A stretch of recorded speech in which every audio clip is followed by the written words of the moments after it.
So, Hey, you mind telling me a little something about... you're talking about this? Yeah. I have no idea. Well, let's get into it. Let's do it. What's good? You're watching the Best Damn Comic Show. I am Gian Perez. With me, as always, Mr. Cat Jercan here in Studio City at DJ's Universal Comics. Full disclosure, today is Wednesday, April 17th, so today was New Comic Day. Right. And this book right here, Naomi number 4, is already selling. It's already sold for between $10 to $15. I looked on eBay. There was closed sales before today at anywhere between $12 to $20. I know at Frankenstein's at 3 o'clock when they opened, the book was starting at $12. I don't even know what it's going to be tomorrow morning, like tonight. I mean, I guarantee 25. What DC books have spec'd well in the past few years? Not very many. Exactly. So I mean, keep that in mind out there. That's the kind of way I look at it. Like we've been doing this show for over a year now, and the DC books will spike, and then they come right back down, and you end up finding them for cover price or a little over cover price. I mean, they're really pushing. I mean, Naomi. I mean, I don't know. But how much? If you're saying the print runs are low, they can't be pushing it that much. I mean, they're pushing it, but I'm no saying one's they're buying pushing. They're pushing the hype on the character to create the sale for the next wave, because obviously the numbers on 1 through 6 are lower than what they expected. A lot of Bendis's books are lower in print run than they were originally expected DC to make. Right. Because it's Mr. Bendis. Right. But no, so I mean, this again, his Supermans are lackluster. His Jinx universe is lackluster. You know, what else? Young Justice is not. I don't know. I think that thing is dropping. I mean, again, they're hyping this up for Chapter 2. Okay. So expect numbers on Chapter 2 to be higher than, because again, they're doing 1 through 6. So the question to you is, buy, sell, or hold? I'd hold it to see where it peaks, but don't wait too long, because it might. I don't think it has legs, because again, if he leaves, given his history with characters and his writing, and I know I'm like people are probably gonna say, "Oh, blasphemy, this, that." Last week they're calling you a cash grabber. I mean, they're gonna call me, whatever this week. But look, just look at his Marvel run, New Avengers. Every book he's done and didn't go anywhere after he left. If it's gonna go anywhere now, it's because of what they're doing now with the characters, and people are gonna go hunt them down because they're pulling stuff from there for what they're doing now. Right. But it's not because of his run. Miles Morales, that, like I said, it took a animated movie for it to go anywhere, for the character to go somewhere. And Saladin's run is, like I said, 4 issues deep. I like that better. It's more interesting of a character now than before, than when Bendis wrote. So hold it, watch the market, CGC it, sell it when you can. I wouldn't hold on to this book. All right, we talked about it last week. It was one of my picks, Major X number 2, the Phil Noto 1 in 25. It's going for between anywhere from $20 to $50 sold on eBay as of today. Well, the book's sold out, shipped. Right. It's sold. And it's got another first appearance. Yeah, it's I forget the character, but yeah, again, same thing I said last week. I mean, low print run. even the A cover is I think I saw like between $6 to $12. It's sold out. It's funny. It's technically just as hot as this Naomi number 4, but people aren't talking about it as much for whatever reason. I mean, it's Rob versus Bendis. Okay. You know what I mean? So Bendis. I mean, there's, like I said, the fans have a love-hate relationship with Rob. Right. It's true. I mean, Bendis, on the other side, people glamour. I'm probably the only one that's not impressed by his writing because it's lackluster. Well, full disclosure, I'm blocked on Twitter by him. I think I've mentioned it before. Quite a few times. But again, I mean, I argue with anybody. Dude, his numbers on books, that doesn't justify him having the pull that he does as a writer. You know what I mean? So, but the plus for Rob, for Major X is it's flows, man. I mean, they're smart. They're smart to introduce it the way they did. Go back to New Mutants 98 to the 90s, play it off. Whether Rob continues to do anything with the character or not, he'll get his cut. But you know what? Marvel integrate this character into the X-Men, to whatever else they're doing, Cable, X-Force, whatever, and it'll be a hit. Right. I'll put my money on Major X than Naomi. Okay. Major X What's her code name? Are they gonna come up series 2 with a different code name? Who knows? You know, I don't know. I can't see it. I mean, yeah, But we Major spent X. way too much time on her. Major This X. It's a hold. Find it. Hold on to it. Okay, I'm with it. It's the same thing, just like with number one. These books, because Rob Liefeld's so polarizing, we also know these are first appearances of mutants that haven't been around in 8 years. The first of mutants in 8 years. I don't know if the new guy's a mutant, but still, first appearances always seem to do well for the most part, and it's a hot character. And finally, Angel number 0, the thank you variants, going for, I've seen 2 copies sold online for $40. The rest are listed right around that price. Does this have legs? Buy, sell, or hold? I don't think so. I mean, they're store exclusives, but given the history of all Buffy books up to this point, I don't see. I mean, look at the thank you books that Marvel did for stores. You know, they don't have legs. I mean, they're not as, just because they're one of one, but I don't see it having legs. Okay. You know, you gotta sell it. All right. You know. And I'm with you too. Like, don't buy it, because chances are this store's gonna have it pretty marked up. If he got one at all, like, how many copies is there? Like, No, they're one per store. okay, regardless of regardless, copies that you it's order. one per store. Yeah. Okay. So, I mean, if your store owner's cool and he gives it to you for cover price or a little Oh, over he's not gonna cover, give it to you for cover price. He's Well, gonna charge you 40. there are 30. some people out there not named Cat who won't charge you $40 for it. But Ain't nobody gonna charge. yeah, I would say if you got it for cheap, I would sell it as well. It's just not the property itself. I think it's got a small loyal following, but it's a Boom book. It's not WWE. The WWE books are the only ones I ever pushed from Boom. I guess Mighty Morphin Power Rangers does pretty well along with that. But it's just one of those things. Like, it's a risk. I wouldn't take it because you're going to spend too much money up front and probably I not don't think see the anything. return's gonna be that great. Exactly. But that's going to do it for us here. Let's talk picks of the week. Let's do this. All right, Kat, what do you got this week? Ascender. I was a big fan of Lemire's and Nguyen's Descender series. I know it was doing really good for a while. I don't know if there was any talk of a TV show or not, but there was some movement on that book. But this is the sequel. I love Nguyen, Dustin Nguyen's artwork. It's phenomenal. His covers on like all the DC books that he does, they're phenomenal. And again, Lemire is one of my favorite writers. So I'm definitely gonna read that. I got a lot of people asking for it, so it should be a good read right off the bat. I like that Detective 1001, the Arkham Knight storyline. Yeah, I mean, look good. I mean, you know, yeah. And it's funny because I see what Tom King's doing on the other end, and you have the Thomas Wayne Batman, and you got these badass Batmans from different timelines. So Tomasi's bringing in this badass Batman. I don't know who he is because I don't play the game, but he looks like he's going to take on the whole family. He's got planned, but you know, it's really solid. It was really good, solid read. I would have hoped Detective 1000 would have been like that, but you know, beggars can't be choosers. And I keep Gotta sell that $9 book. right, $10, bro. Don't worry, you know, with the 15 different decade variants, you know. But and then I always talk about this book, Freedom Fighters, Robert Vedeni book. I love his stuff, and I'm loving this series. As of last issue, Uncle Sam was back. The artwork's phenomenal, and this cover is really cool for this issue. It's got like the George Washington feel on the boat. I mean, I'm loving this book. It's a 12-issue non-committal series. You don't have to read before and after, just read it. It's really solid. I've talked about Nick Spencer and how his Secret Empire was kind of like started out strong, but then it tailed off, and I felt like they were dragging the story too much. So when he took over Amazing Spider-Man, I was like, man, but it's solid. And this Hunted storyline, it is crazy. You got Avengers 18. It's going to be a War of the Realms tie-in, but they're bringing in Squadron Supreme of America. So I mean, you got Hyperion, you got all these badass characters, the Marvel's Justice League version, taking on these Asgardian invaders or whoever. So I'm looking, Jason Aaron's doing great with that storyline. I talked about Mark Waid, Doctor Strange, great book. We got Galactus consuming magic worlds now, so I'm like, dude, this is crazy cool. Fantastic Four by Dan Slott. That's another one of my must reads, especially after last issue with I think Sue turned Doc Doom's armor invisible, so kind of like embarrassed him on national TV. I think that was the gist. So she's getting her own solo book soon, right?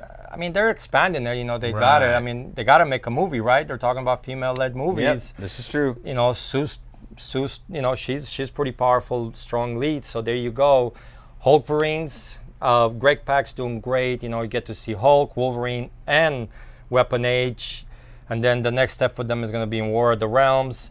Marvel Comics presents. The only reason I'm picking that is it's got a Moon Knight story, and I really like Lemire's. I think Lemire did it, and then Max Bemis's run. And it takes place in the 70s, right? Interesting, because he's in his modern day suit and tie, so he's in the last incarnation. But I want to read. I like Moon Knight. Thanos #1 miniseries by Tiny Howard. I don't know enough about it, but she's getting a lot of buzz.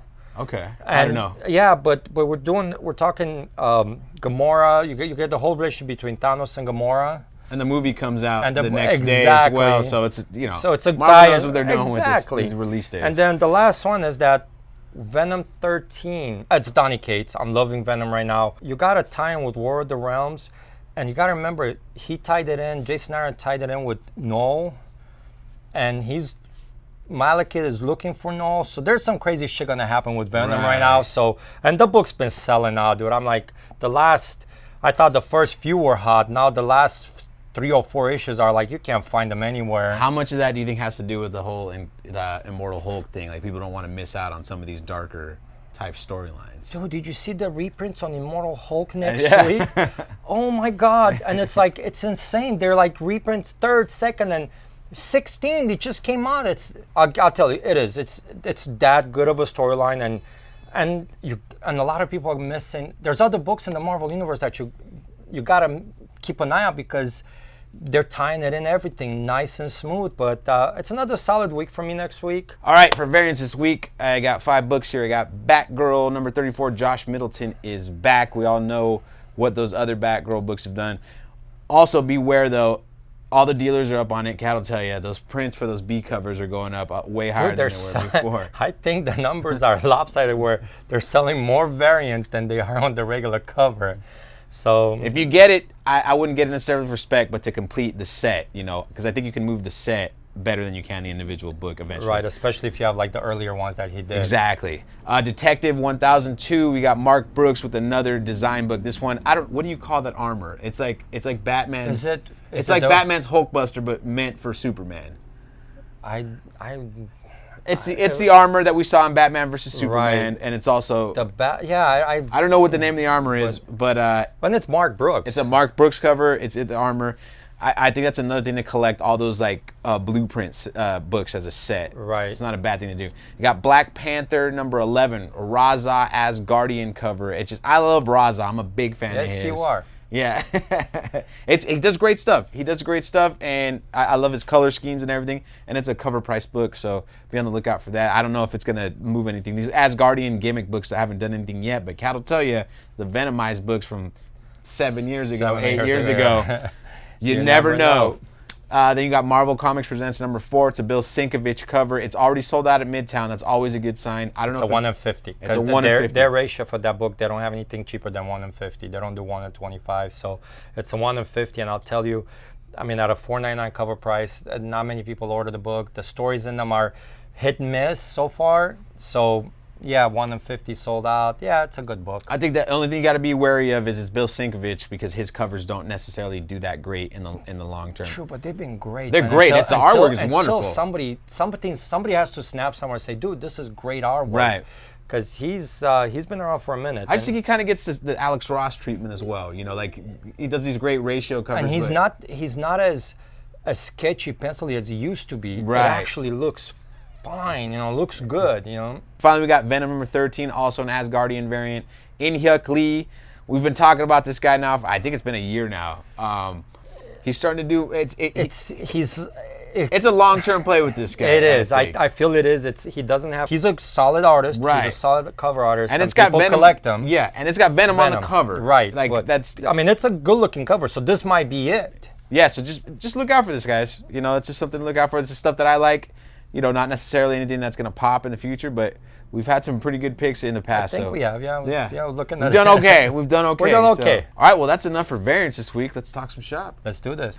All right, so Amazon just dropped the trailer for The Boys, which we're going to be reacting to after this. But The Boys is one of those properties that's been around for a while, and it was attached to different deals. I know it was at HBO for a second, and then it went somewhere else. Like it couldn't seem to get made. Well, it's kind of like the comic. It was a Wildstorm book. That's at right, first. and then it went to Dynamite. Then it went to Dynamite, and going to Dynamo is probably the worst thing that could have happened to it, because the interest, it's like just sometimes just labels don't work, you know what I mean?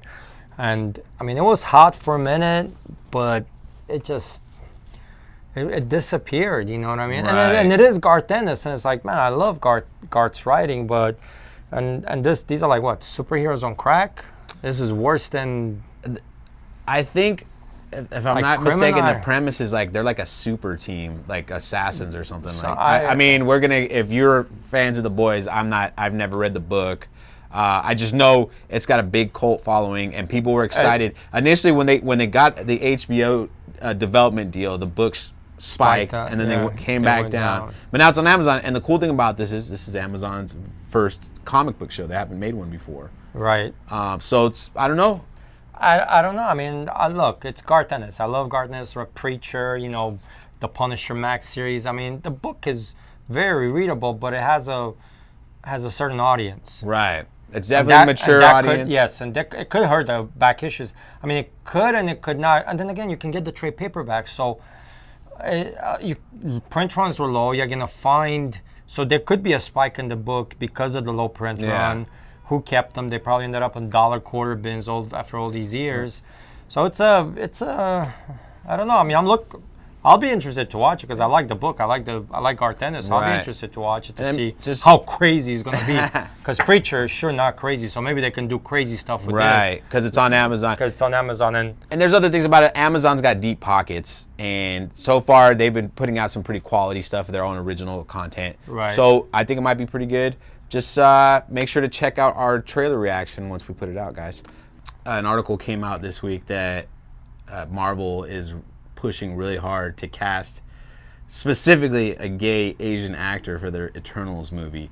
Do you think that they're trying to use the Eternals movie to be this ginormous, all-encompassing mainstream flick? Well, I heard that they're turning, like Hercules is going to be gay in this movie. Oh, in the cinematic universe. Yeah, in the cinematic universe is going to be gay, and they're looking for a gay actor for that role. I don't know if they're going to make him Asian too on top of it. Well, yeah, it specifically says it. But I'm trying. But again, it's like, because I was talking earlier to somebody about the same article, and he was saying that the director, who is, I think she's openly gay, she was like flipping. Was like, well, we don't necessarily need that. We just need somebody that can play the part. So she was saying that, sounded like she was saying that it might hurt in the long run doing it like that, but you know, I don't know. I don't know what they're doing. I mean, could it hurt?